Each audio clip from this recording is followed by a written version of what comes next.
Hello everyone, কী অবস্থা সবার? আশা করি সবাই ভালো আছেন।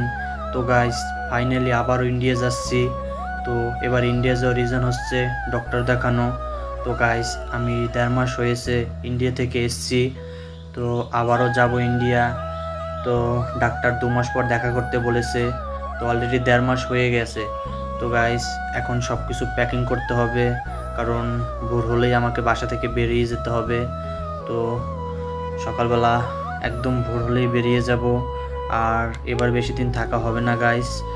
তো তো গাইস, সকাল সকাল বেরিয়ে পড়লাম। তো এখন আমার যেতে হবে বাস কাউন্টারে চলে আসলাম। আমার সাথে এসছে আমার একটা দাদা, আর আমার বেয়াই এসছে। তারা আমাকে বাস কাউন্টার অবধি পৌঁছে দিয়ে গিয়েছে।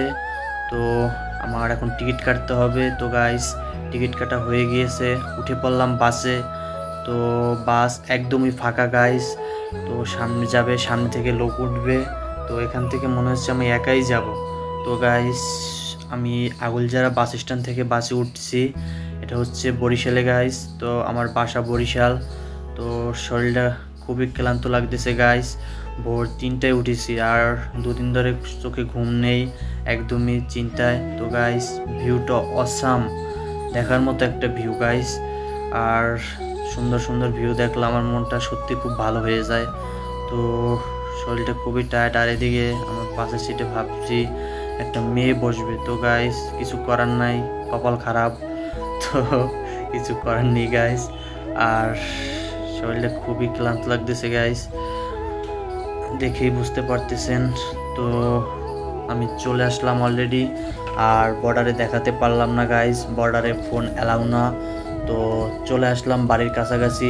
আমি এখন আছি ঠাকুরনগরে। এটা হচ্ছে আমার বাবার মামা বাড়িতে। তো এখান থেকে আমি কালকে যাব আমার মামা বাড়িতে।